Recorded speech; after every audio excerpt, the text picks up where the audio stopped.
Good morning बच्चों। तो स्वागत है आप सबका हमारे YouTube channel complete board solution में।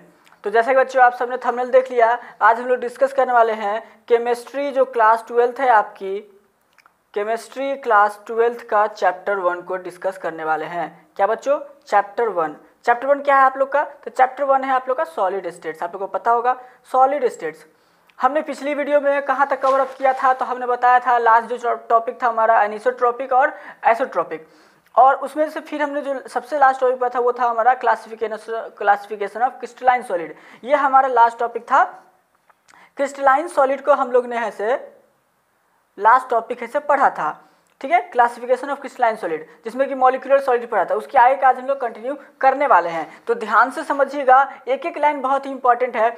और अगर जो बच्चे भी 2021 में एग्जाम देने वाले हैं तो उनको मैं बता दूं कि क्वेश्चन का लेवल 110% गिरेगा, ठीक है। तो एकदम सिंपल क्वेश्चन पूछेंगे, उससे ज़्यादा नहीं पूछेंगे। और बिहार बोर्ड तो शुरू से ही सिंपल क्वेश्चन पूछता आ रहा है, तो आप लोग ध्यान देंगे। बस वीडियो को पूरा देखेंगे तो आपको याद हो जाएगा पूरा का पूरा चैप्टर। और मैं आपको बता दूं, अगर इतना नोट्स आप लोग अच्छे से समझ लेते हैं, यही चीज़ आपको टीचर व्हाइट बोर्ड पे डायरेक्ट पढ़ाते हैं, समझा करके नोट्स नहीं लिखवाते हैं। मैं आपको नोट्स के साथ बता रहा हूँ, नोट्स को समझाते हुए चल रहा हूँ। तो ये चीज़ अगर आप याद कर लेते हैं, इतना पढ़ लेते हैं, तो 110% आपको बिहार बोर्ड के अगर स्टूडेंट हैं तो भाई नोट्स से, और अगर आपका ऐसा होगा तो एक भी क्वेश्चन छूटने वाला नहीं है, ये तो पूरा गारंटी है। सीबीएसई का हो सकता है 60% तक ही आए, क्योंकि सीबीएसई अलग लेवल का क्वेश्चन पूछता है, तो इसीलिए। लेकिन इस बार तो सीबीएसई में भी चांसेस है, क्योंकि बहुत ही सिंपल क्वेश्चन पूछने वाला है। तो चलिए वीडियो को आप लोग बस पूरा देखना, कंटिन्यू करके पूरा देखना, कहीं भी स्किप मत करना। एक भी लाइन अगर स्किप करोगे तो हो सकता है समझने में दिक्कत हो। तो चलिए वीडियो को शुरू करते हैं। और बच्चों, इतनी मेहनत का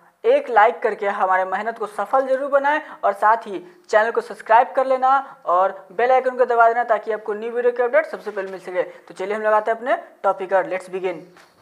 देखिए, आपने पढ़ा था क्रिस्टलाइन सॉलिड, हम लोग वहीं से लेकर के आए हैं। अनिसोट्रॉपिक आइसोट्रॉपिक पढ़ लिया था, ऊपर में आप देख सकते हैं। तो देखिए, क्लासिफिकेशन ऑफ क्रिस्टलाइन सॉलिड में ये हमने पढ़ लिया था मॉलिक्यूलर सॉलिड, लेकिन फिर से एक बार पढ़ लेते हैं तो क्या दिक्कत है। चलिए, क्या कहता है बच्चों, मॉलिक्यूलर सॉलिड क्या होता है? तो वैसा क्रिस्टलाइन सॉलिड। अब क्रिस्टलाइन सॉलिड आपको याद होना चाहिए कि क्रिस्टलाइन सॉलिड होता क्या है। याद नहीं लगा तो फिर दिक्कत होगा, तो याद रखेंगे, वैसा सॉलिड, वैसा क्रिस्टलाइन सॉलिड जिसका एक कॉन्स्टिट्यूएंट पार्टिकल मॉलिक्यूल हो, जिसका कि कॉन्स्टिट्यूएंट पार्टिकल मॉलिक्यूल हो, वही आपका होता है मॉलिक्यूलर सॉलिड। समझ गए? बस वही लिखा है, देख लीजिए, the crystalline solid which have constituent particle as molecules then it is called as molecular solid. वैसा क्रिस्टलाइन सॉलिड जिसका एक कॉन्स्टिट्यूएंट पार्टिकल मॉलिक्यूल्स होता है, वो आपका क्रिस्टलाइन सॉलिड होता है। चलिए अब आगे आते हैं। अब हम लोग पढ़ेंगे बच्चों इसी का क्लासिफिकेशन ऑफ मॉलिक्यूलर सॉलिड। हमने अभी तो देखा क्लासिफिकेशन ऑफ क्रिस्टलाइन सॉलिड, तो क्रिस्टलाइन सॉलिड मॉलिक्यूलर सॉलिड में बटा कितने में बटता है फिर आगे देखेंगे। आयनिक सॉलिड में बटेगा, कोवैलेंट सॉलिड में बटेगा, ये सब में सॉलिड में बटेगा। लेकिन जो मॉलिक्यूलर सॉलिड बता उसका भी हम लोग ऐसे पढ़ने वाले हैं। तो देखिए, लिखा है क्लासिफिकेशन ऑफ मॉलिक्यूलर सॉलिड, देख सकते हैं आप स्क्रीन पर लिखा है क्या बच्चों, क्लासिफिकेशन ऑफ मॉलिक्यूलर सॉलिड। ध्यान देंगे, ठीक है। चलिए, तो क्लासिफिकेशन ऑफ मॉलिक्यूलर सॉलिड क्या कहता है, ध्यान से देखेंगे। These are those molecular solid which dissociated to produce ions or have the tendency to exist in dipole। कहता है कि ये वह मॉलिक्यूलर सॉलिड है जिसके जो कि टूटने पर प्रोड्यूस करता है क्या, तो आयन, और टेंडेंसी होता है बच्चों डाइपोल में एग्जिस्ट करने का, ठीक है। The force of interaction among the constituent particle in this type of solid is due to dipole-dipole interaction। याद रखेंगे, dipole-dipole interaction।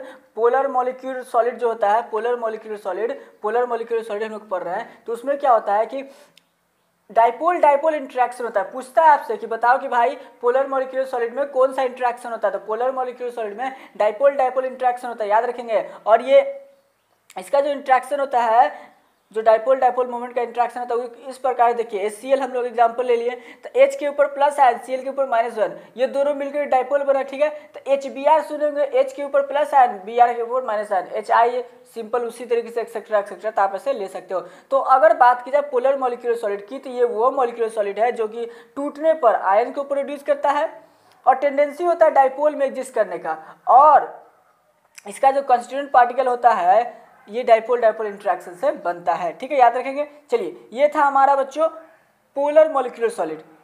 अब बात आता है कि डाइपोल डाइपोल इंटरेक्शन किसको बोलते हैं। तो देखिए, जो HCl, ध्यान देंगे, देखिएगा यहाँ स्क्रीन पर, दो HCl हमने ले लिया, एक डाइपोल दूसरा डाइपोल, तो इन्हीं के बीच के जो बनता है तो बनता है आपका डाइपोल डाइपोल इंट्रैक्शन। ठीक है, आगे बढ़ते हैं हम लोग। चलिए आगे क्या कहता है, ध्यान से देखेंगे।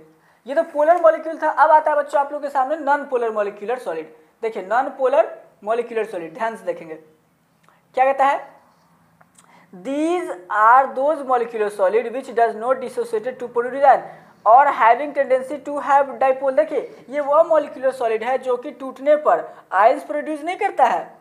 ठीक है, आयंस प्रोड्यूस नहीं करता है, लेकिन टेंडेंसी होता है डाइपोल में एग्जिस्ट करने का। The force of interaction among the constituent particle in this type of solid is due to the dispersion of force और लंडन फोर्स। पढ़े होंगे dispersion of force, weakest force जिसको बोलते हैं, या फिर लंडन फोर्स। देखिए पोलर मॉलिक्यूल्स में क्या था कि उसमें डाइपोल डाइपोल इंट्रैक्शन होता था, और इसमें क्या है कि नॉन पोलर मॉलिक्यूल्स में इसमें डिस्पर्सन फोर्स है और लंडन फोर्स है।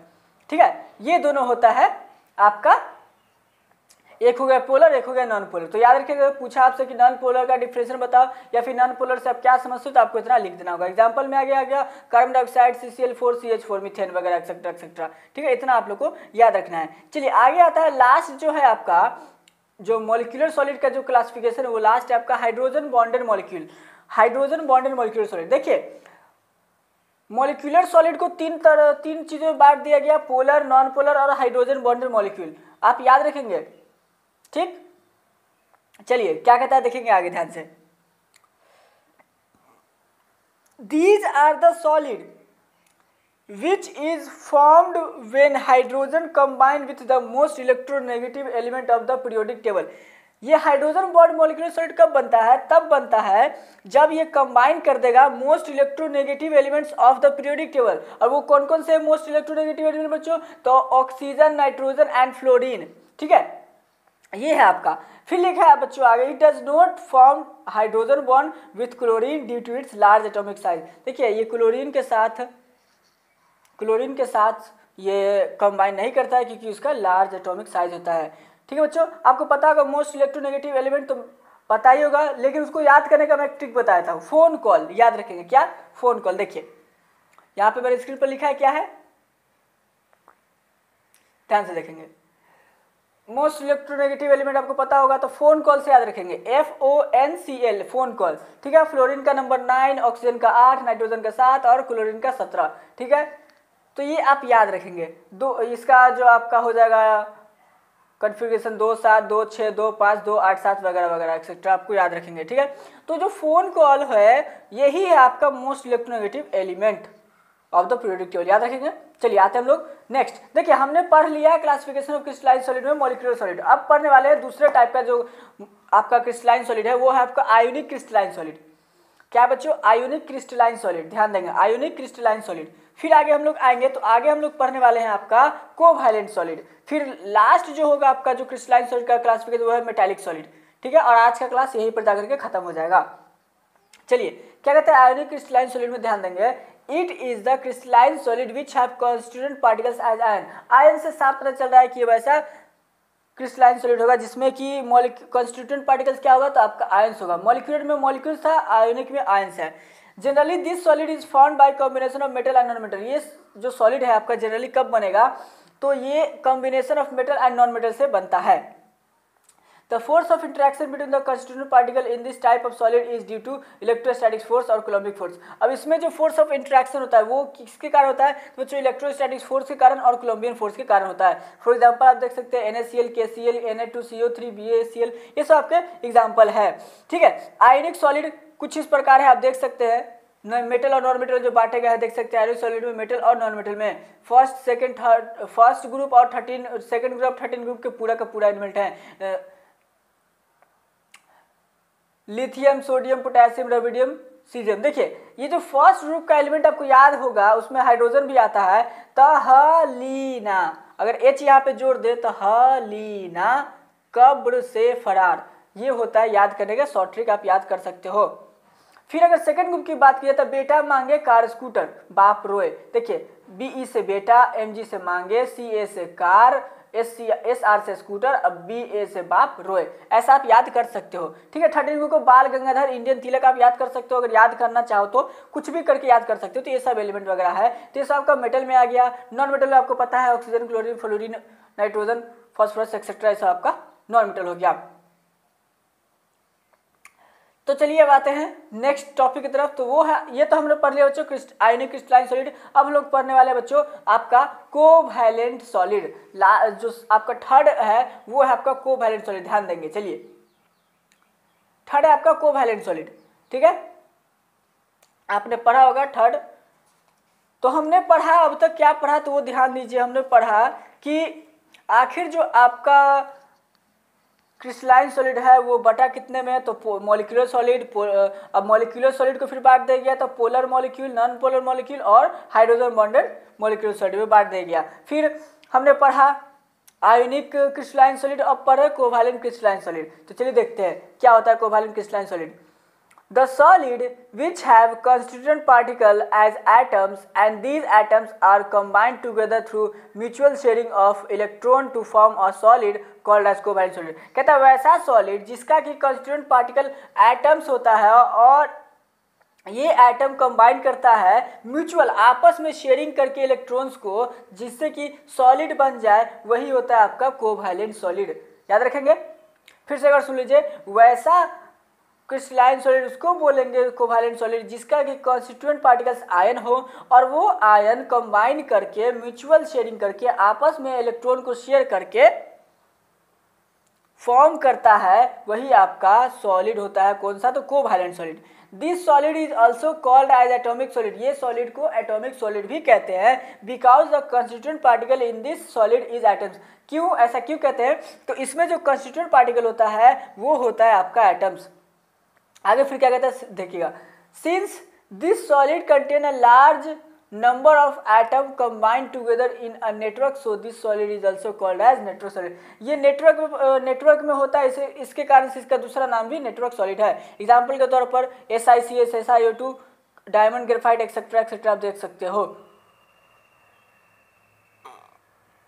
अब बात आता है कि आखिर डायमंड का कोवैलेंट सॉलिड का स्ट्रक्चर क्या है, ग्रेफाइट का क्या है, तो ध्यान से देखिएगा, ये एग्जाम में पूछता है, इसके लिए मैं आपको बता रहा हूं, ठीक है। चलिए देखिए डायमंड का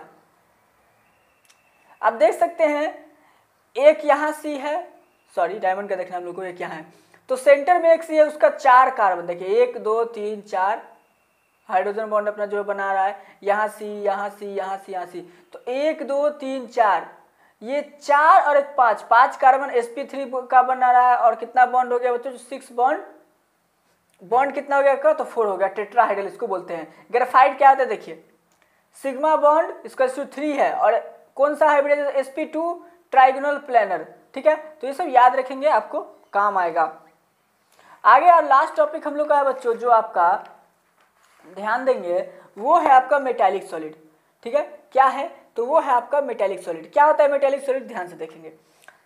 चलिए चैप्टर आपका जो है बच्चों अप्रोक्स 3 क्लास और लगेगा, समझाने के साथ नोट्स के साथ आपका चैप्टर कंप्लीट हो जाएगा, ठीक है। 3 क्लास में आपका चैप्टर कंप्लीट, सॉरी 3 नहीं 4 क्लास में आपका चैप्टर ऐसे कंप्लीट हो जाएगा, ठीक है, विथ नोट्स। चलिए मेटालिक सॉलिड, दीज आर दो solid which have the tendency to lose 1 और मोर इलेक्ट्रॉन। ये वह सॉलिड है जिसके पास टेंडेंसी होता है लूज करने का 1 और 1 से अधिक electron. The constituent particle in this solid is positive ion. इसमें जो कंस्टिट्यूएंट पार्टिकल होता है वो होता है आपका positive ion, along with free electron. किसके साथ, तो free electron. This solid behaves as conductor due to presence of free ions and electrons. ये सॉलिड जो आपका मेटालिक सॉलिड होता है ये कंडक्टर की तरह बिहेव करता है। क्यों, तो इसमें फ्री आयंस है और फ्री इलेक्ट्रॉन्स है। और मेटालिक से पता भी चल रहा है मेटल का बना, तो यानी कि इसमें तो ऐसे फॉलो करेगा ही। सॉरी बच्चों, थोड़ा नींद बहुत ज़्यादा आ रहा है, इसके लिए ऐसा हुआ, एक्सट्रीमली सॉरी।